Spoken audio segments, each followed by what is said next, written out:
বন্ধুরা, বর্তমানে Indian equity মার্কেটে ঠিক যত রকম নেগেটিভ নিউজ ছড়ানোর মাধ্যমে ইন্ডিয়ান রিটেল ইনভেস্টরদের ম্যাক্সিমাম প্যানিক সেলিং করানো সম্ভব, তার মধ্যে ম্যাক্সিমাম ধরতে পারেন 97% negative news already market priced in করে নিয়েছে, বা অলরেডি সেই প্রত্যেকটা নেগেটিভ নিউজ মার্কেটে ছড়িয়ে দেওয়া হয়েছে, যাতে করে রিটেল ইনভেস্টরদের মনে একতরফা প্যানিক আসে যে হয়তো মার্কেট এখান থেকে বিশাল বড় ক্র্যাশের সম্মুখীন হতে পারে। অলরেডি যারা যাদের পোর্টফোলিওতে 15-20% লসে রয়েছে, তারা অনেকেই ভাবছে যে এই লসটা নিয়ে বেরিয়ে যাওয়া উচিত, নাকি মার্কেট এখান থেকে আরো নিচে যদি চলে যায় তাহলে এই লসটা হয়তো আরো বড় লসে পরিণত হয়ে যেতে পারে।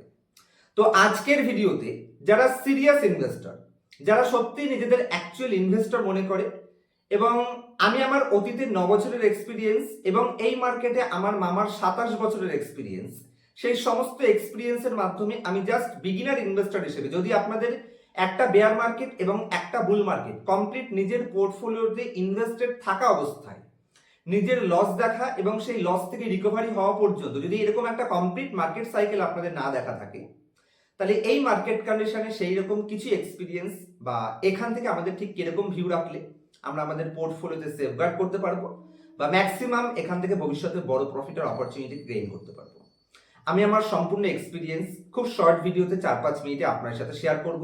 ডাইরেক্ট একদম ইম্প্যাক্ট যে সমস্ত নিউজগুলো উপর মার্কেটে পড়েছে সেগুলোর উপর আমাদের কিরকম রিয়াকশন দেওয়া উচিত, মানে জাস্ট 4-5টা পয়েন্টসের মাধ্যমে ডিসকাস করার চেষ্টা করবো। তার আগে চ্যানেল নতুন হলে অবশ্যই চ্যানেলটিকে সাবস্ক্রাইব করে নেবেন। তো আমি একদম সিম্পল পয়েন্টস বলবো। দেখুন, ইউএসএ, ইসরায়েল এবং তার সাথে ইরান, এই সমস্ত কান্ট্রিগুলোর মধ্যে তো যুদ্ধ চলছে। ইন্ডিয়াতে কি যুদ্ধ চলছে? না, ইন্ডিয়াতে যুদ্ধ চলছে না। ইন্ডিয়ান মার্কেট কেন ডাউনে যাচ্ছে? অলমোস্ট টপের থেকে 10-12% ডাউনে চলে এসেছে, কারণ ইন্ডিয়া 85% ক্রুড অয়েল আমাদের ইম্পোর্ট করতে হয়। আর যাদের থেকে আমরা ক্রুড অয়েল ইম্পোর্ট করছি, হরমুজ প্রণালী থেকে যে অয়েলটা আসছে, সেই হরমুজ প্রণালী নিয়ে বর্তমানে বেশ কিছু আনসার্টেনিটি তৈরি হয়েছে। তবে আমরা যে অয়েলটা পারচেস করব সেই টাকাটা কিন্তু ওই সমস্ত গালফ কান্ট্রিতে যাবে। তো যদি আমরা ক্রুড অয়েল কম পারচেস করি তাহলে কি সেটা আমাদের ক্ষতি? হ্যাঁ, অবশ্যই আমাদের ইনফ্লেশন বেড়ে যাবে, কিন্তু অ্যাকচুয়াল ক্ষতি কিন্তু যারা ক্রুড অয়েলটাকে এক্সপোর্ট করতে পারছে না। তো সেই হিসেবে আমার মত অনুযায়ী আমি বলবো, মার্কেটে যত বড় নেগেটিভ নিউজ এবং যা যা নেগেটিভ নিউজ মার্কেটে ছড়ানো সম্ভব ছিল অলরেডি মার্কেটে ছড়িয়ে গেছে। সেই হিসেবে এইখান থেকে ইন্ডিয়ান ইকুইটি মার্কেট নিয়ার ফিউচারে একটা জবরদস্ত বুল মার্কেটে সাক্ষী রেখে যাবে বলে আমি মনে করছি। আমি আপনাদের একটু প্রিভিয়াস প্লেব্যাকে নিয়ে যেতে চাই, যেখানে রিমাইন্ড করে দেখুন 2020-র পরে 21, 22, 23, 24 ইন্ডিয়ান মার্কেটে একতরফা বুল মার্কেট এসেছিল। ওই 21, 22, 23, 24 অনেকে মিস করে গেছে। অনেকে ভেবেছিস যদি 2020-তে আমরা বড় ইনভেস্ট করতাম তাহলে হয়তো আমরা বড় প্রফিট কামাতে পারতাম। যারা 2020-র বুল 21, 22, 23, 24-এর বুল মার্কেট মিস করেছে, মানে 2020-র ক্র্যাশ মিস করেছে, মার্কেট তাদের জন্য আরো একটা গোল্ডেন অপরচুনিটি দিচ্ছে বলে আমি মনে করছি।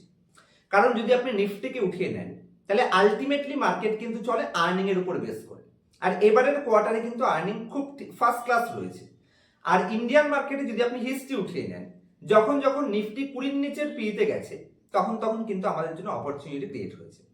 হ্যাঁ, এবার 20-র নিচের পিইতে গিয়ে মার্কেট 19-এ গিয়ে বটম বানাবে নাকি 15-র পিইতে গিয়ে বটম বানাবে সেটা কিন্তু এক্স্যাক্টলি কেউ প্রেডিক্ট করতে পারে না, কারণ একমাত্র ভগবান এবং মৃত্যুকে প্রেডিক্ট করতে পারে, আর কেউ প্রেডিক্ট করতে পারে না। তবে 20-র নিচের পিইতে গেলে আমার মনে হয় মার্কেট গোল্ডেন অপরচুনিটি দেয়। এবং ইন্ডিয়ান মার্কেটে হিস্ট্রি উঠিয়ে দেখবেন, যখন যখন নিফটি তার টপের থেকে 12-15% কারেক্ট করে, সেই লেভেলে যদি আপনি বড় ক্যাপিটাল ইনভেস্ট করতে পারেন তাহলে অবশ্যই আপনি মার্কেটকে আউট পারফর্ম করতে পারবেন। আর এই মুহূর্তে যদি আমি আপনার সাথে একবার স্ক্রিনটা শেয়ার করি তাহলে তার কিছু এক্সাম্পল আপনারা বুঝতে পারবেন যে কেন আমি বলতে চাইছি যে বর্তমানে Indian equity market golden opportunity দিচ্ছে। যারা 2027, 28, 29 এই 3-4 বছরে বড় বুল মার্কেটের মানে গ্রোথকে নিজের পোর্টফোলিওতে বেনিফিশিয়ারি হিসেবে দেখতে চান, তাদের জন্য এটা একটা গোল্ডেন অপরচুনিটি স্টক পারচেস করার জন্য। দেখুন, আপনারা আমার স্ক্রিনের উপর দেখুন, যদি আমি নিফটি 50-র পিইতে আসি তাহলে বর্তমানে নিফটি এক্স্যাক্টলি 20-র পিইতে দাঁড়িয়ে আছে। আর যদি আমি নিফটির পিইতে আসি, এখানে আমি লং টার্মে লাস্ট 20 বছরের পিই চার্ট ওপেন করেছি। যখন যখন নিফটি 20-র নিচের পিইতে গেছে, আপনারা ভালো করে ফলো করে দেখুন, সেখান থেকে একটা শার্প বাউন্স ব্যাক এসেছে। তাহলে এতবার মার্কেট 20 নিচের পিতে যখন যখন গেছে প্রত্যেকবার সেখান থেকে যদি শার্প রিকভারি আসে, তাহলে এবার মার্কেট যখন 20 নিচের পির দিকে ঢোকার চেষ্টা করছে, তাহলে এ সময় মার্কেট কেন উপরের দিকে যাবে না, এই লজিক আমার কাছে ক্লিয়ার নেই। স্পষ্ট পয়েন্টস যে মার্কেট এখান থেকে বড় রিকভারির জন্য প্রস্তুত রয়েছে। আমি যদি ইন্ডিয়ার কিছু হাই কোয়ালিটি কোম্পানি ওপেন করি, ধরুন এইচডিএফসি ব্যাংক। এইচডিএফসি ব্যাংক বর্তমানে 17 পিইতে ট্রেড করছে, পিই জি হিসেবে সস্তা, 14% রিটার্ন জেনারেট করছে এবং কোম্পানি 2 টাইম প্রাইস টু বুকে ট্রেড করছে। আমি যদি এর মিডিয়ান পিইতেও আসি, তাহলে কোম্পানির ম্যাক্সিমাম মিডিয়ান পি আমি ওপেন করলাম, অলমোস্ট লাইফ টাইমের সব থেকে লোয়েস্ট পজিশনে রয়েছে। ইন্ডিয়ার সব থেকে টপ ব্যাংকিং কোম্পানি আমি এখানে ওপেন করেছি। এবার যদি আদার্স কোনো কোম্পানিগুলো ওপেন করি, যেমন ধরুন বাজাজ ফিনান্স। বাজাজ ফিনান্সকে যদি আমি দেখি, তাহলে বাজাজ ফিনান্স একটা ভালো পরিমাণে কারেক্ট করেছে। যেখানে হাই বানিয়েছিল অক্টোবর 25-এ 1094, সেখান থেকে কোম্পানি 855-তে চলে এসেছে। তার মানে এখানেও 12-15% মতন কারেকশন হয়েছে। যদি আমি কোম্পানির প্রফিটেবিলিটির মধ্যে আসি, তাহলে company life time highest profit post করে আছে। লাস্ট 3 বছরে 33% সিএজিআর প্রফিট। সেন্টিমেন্ট নেগেটিভের জন্য কোম্পানি ডাউন এসেছে, আর্নিং এ কোথাও প্রবলেম নেই। আমি প্রত্যেকটা ইন্ডাস্ট্রি থেকে একটা দুটো করে কোম্পানি আপনাকে দেখানোর চেষ্টা করছি। আমি যেখানে হিন্দুস্তান ইউনিলিভারে আসি, এফএমসিজি কোম্পানি 46-এর পি রেশিওতে ট্রেড করছে। এরও যদি আমি মিডিয়ান পি এর মধ্যে আসি, তাহলে লাস্ট 10 বছরের মিডিয়ান পি রয়েছে 59, তার এগেনস্টে 46-এর P ratio. Profit and loss স্টেটমেন্টে যদি আমি আসি, lifetime highest bottom line post করে আছে 10,000 কোটি থেকে 14,000 কোটি, কিন্তু রিটার্ন কোম্পানি কিছু দেয়নি। তো কোম্পানির আর্নিং এ কোথাও কোনো প্রবলেম নেই, প্রবলেম হচ্ছে কোম্পানির সেন্টিমেন্টে। পি কে আমরা সেন্টিমেন্ট বলে থাকি। দেখুন, প্রাইস উপরে অথবা নিচে যাওয়ার জন্য দুজনের দায়ী থাকতে পারে।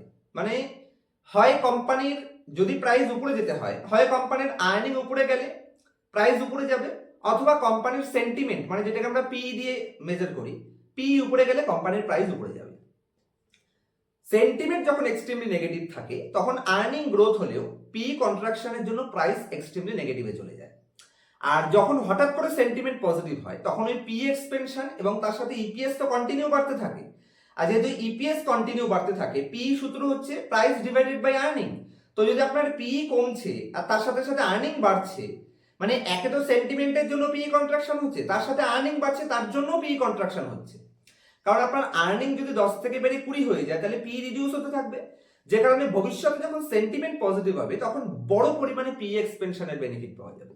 তো ইন্ডিয়ান ইকুইটি মার্কেটে বর্তমানে সেটাই হচ্ছে। আপনি লার্জ ক্যাপের এই যে কোম্পানিগুলো দেখাচ্ছে, এগুলো সব লার্জ ক্যাপ কোম্পানি। প্রত্যেকটা কোম্পানি তাদের life time highest revenue post করে আছে।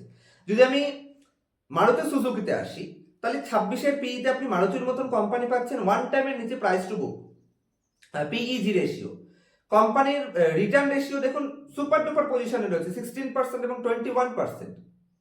আমি যদি প্রফিট অ্যান্ড লসে আসি, lifetime highest bottom line company রয়েছে এবং লাইফ টাইম হাইয়েস্ট রেভিনিউ রয়েছে, কোথাও কোনো প্রবলেম নেই। এবং ইন্ডিয়াতে যত দিন যাবে 4 হুইলারের বিক্রি কিন্তু তত বাড়তে থাকবে।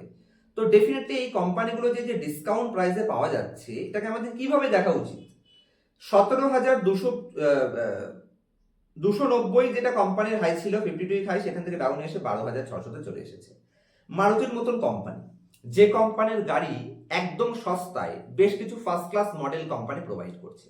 মারুতির যে লেটেস্ট মডেলগুলো আপনারা দেখুন, মারুতি বালিনো দেখুন বা মারুতি গ্র্যান্ড ভিটারা দেখুন, আপনি মারুতির কম পয়সার বাজেট ফ্রেন্ডলি গাড়ির মধ্যে যদি আপনারা দেখেন, ব্রেজা দেখতে পারেন, কোয়ালিটি গাড়ি, খুব সুন্দর গাড়িগুলো তৈরি করছে।